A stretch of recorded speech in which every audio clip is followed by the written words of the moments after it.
Assalamualaikum warahmatullahi wabarakatuh. Bagaimana teman-teman hari ini? Mudah-mudahan kita semua disehatkan serta diberi rezeki yang berkah. Amin.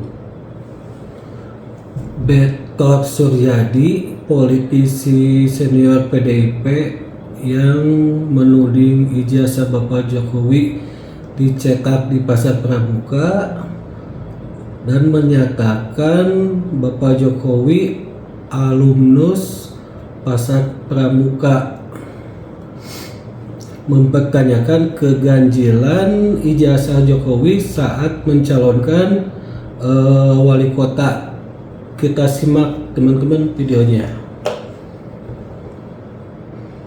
Bektor Suryadi ingin menginformasikan beberapa hari yang lalu senior kita Dr. Zulkifli berangkat ke Surabaya bertemu dengan Denny Iskandar, satu di antara orang atau satu di antara aktivis yang paham tentang ijazah kampus Pasar Pramuka itu. Di hasilnya dari informasi dari Dr. Jul bahwa dia juga melihat hal yang sama ketika dokumen ijazah dan lain-lain itu pada 2012 dibawa ke Mas Pras Setio Edi Marsudi dan kepada saudara Sarip dari Gerindra dan kepada kader namanya Marihot Natipupulu. Jadi dokumen itu dipegang oleh Pak Jul, dipegang, dilihat, dibuka. Jadi sama juga kejadiannya pada waktu ijazah itu dibawa ke DKI, partai kami di DKI dan juga dibawa ke DPP yang diterima. Jadi partai kami adalah partai besar yang sudah melaksanakan manajerial terbuka, artinya ada proses, ada prosedur kalau ada berkas masuk. Jadi situ sudah diteliti dan segala macam. Jadi dokumen-dokumen itu hasil produksi yang dilakukan oleh Widodo dengan Denny diterima dan dinyatakan sah oleh pihak KPU, walaupun KPU-nya sendiri tidak membuat surat verifikasi ke kampus. Nah, jadi Pak Jul itu menceritakan dia menjadi heran semua dokumen yang harus pakai foto itu fotonya sama semua, sehingga dia berkesimpulan ini dokumen asli tapi orang yang berbeda. Nah, jadi dalam statementnya dia mencari Jokowi yang asli itu yang mana, karena berbeda dengan yang di foto-foto itu. Apa yang berbeda di dokumen-dokumen itu. Nah, jadi kita ingin menyampaikan ya, jadi apa yang dijawab oleh pihak elit saya, Andi Wijayanto, bahwa dia tidak tahu bahwa itu asli atau tidak. Begitu juga dengan Mas Pras di DKI juga tidak tahu itu asli atau tidak. Karena yang tahu itu hanya dua orang, Widodo sama Denny. Nah, mereka hanya menerima, mereka pegang, mereka lihat, mereka buka-buka. Itu. Jadi satu di antaranya yang harusnya bertanggung jawab adalah KPU. Jadi KPU itu membawa semua berkas itu, melakukan verifikasi ke UGM, melakukan membuat berita acara bahwa mereka sudah datang ke UGM dan diterima dan sudah berdialog dengan siapa-siapa, terus dicatatkanlah bahwa itu sampai ke sana. Nah, kita mau melihat dokumen-dokumen itu setelah diserahkan oleh Mas Pras dan kawan-kawan ke KPU di DKI, apakah Widodo melakukan juga distribusi kemana-mana? Apakah ke SMA 6, ke SMPP di Solo, atau mereka juga kirim juga ke UGM, sehingga disesuaikan apa yang dibikin Widodo itu dengan arsip atau dengan dokumen-dokumen yang ada di Fakultas Kehutanan itu. Nah, saya juga sekarang sedang berusaha, karena Jokowi ini adalah 10 tahun jadi wali kota atau kurang dari itu, tentunya ada surat-surat yang pernah dia tanda tanganin sebagai wali kota. Nah, di depannya itu ada insinyur atau doktorandus di depan di surat-surat tersebut.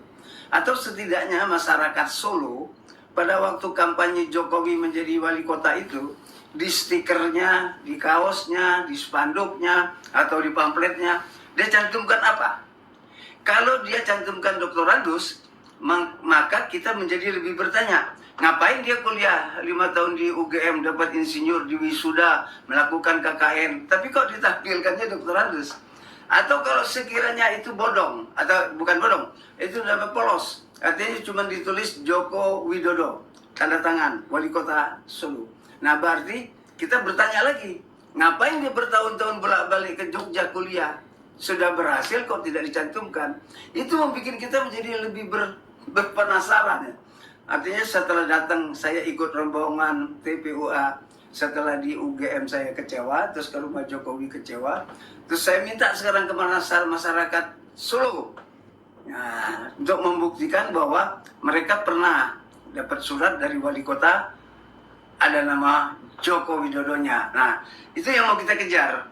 Atau setidaknya waktu pemilu tadi, waktu dia pilkada itu, ada nggak itu? Nah, kalau itu ada, berarti kita semakin kuat bahwa 5 tahun kuliah di Jogja, berhasil di wisuda, lulus menjadi sarjana, kok ketika jadi wali kota, insinyurnya tidak ditampilkan. Ada apa? Nah, jadi pertanyaan-pertanyaan itu membuat saya terus mengejar. Nah, saya belum berhasil kontak Bambang Tri. Kenapa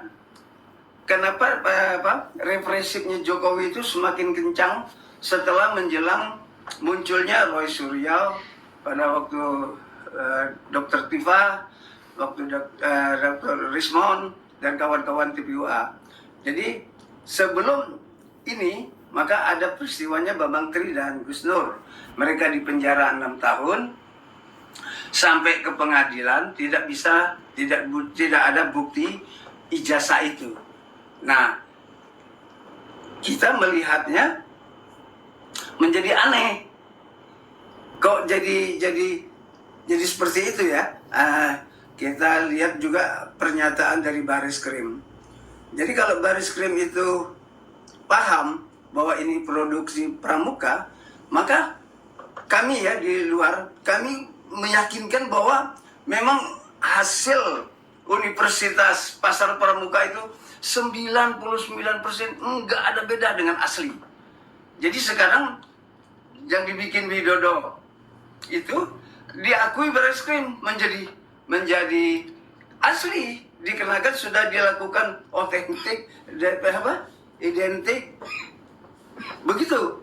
Jadi betapa dahsyatnya orang-orang di Pasar Pramuka itu untuk membuat dokumen-dokumen palsu, sehingga Bariskrim pun tidak bisa membedakan hasil pasar rumput dengan hasil UGM. Nah, kita dengar juga pernyataan Pak Rektor UGM ya, Pak Sofyan Effendi, yang menyatakan ada 5 atau 7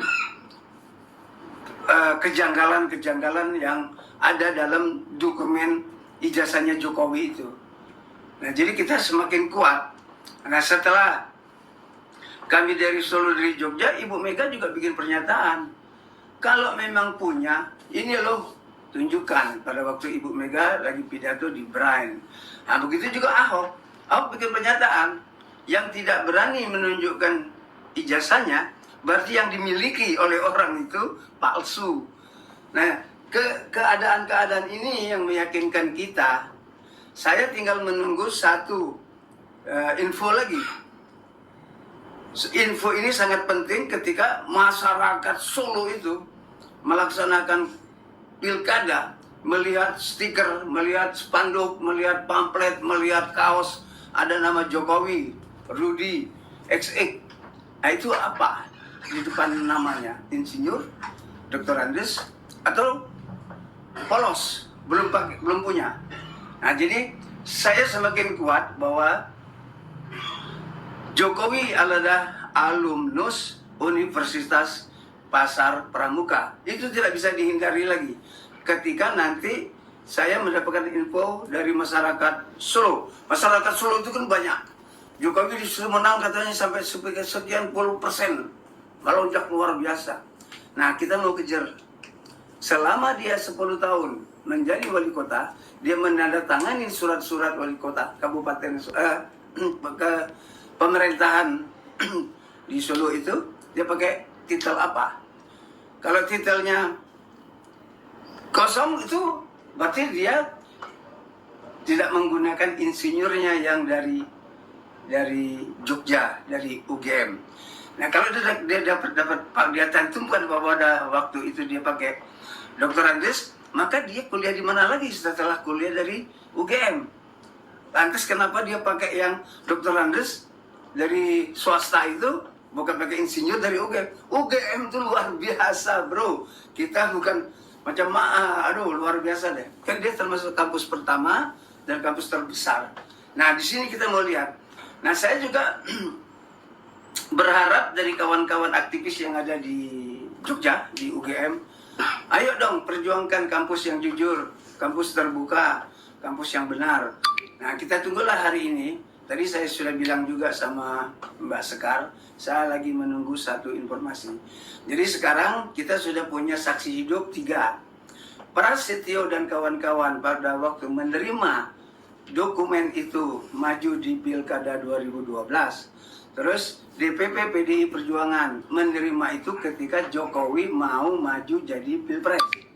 Nah, terus kita dapat lagi dari Dr. Jul.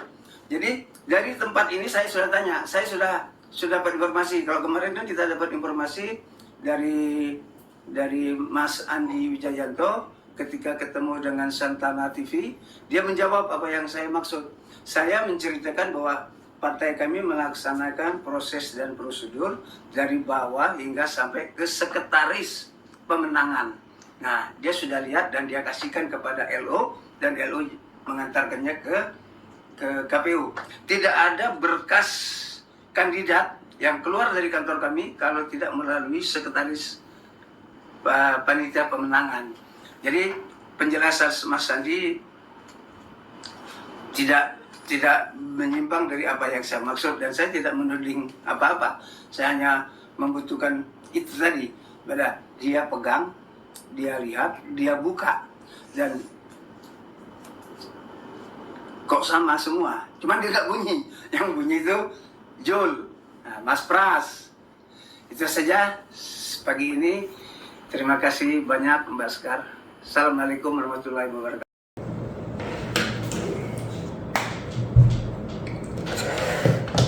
Nah, itu videonya, teman-teman. Silahkan pendapat kalian ditulis di kolom komentar. Jangan lupa juga di subscribe dan di like. Assalamualaikum warahmatullahi wabarakatuh.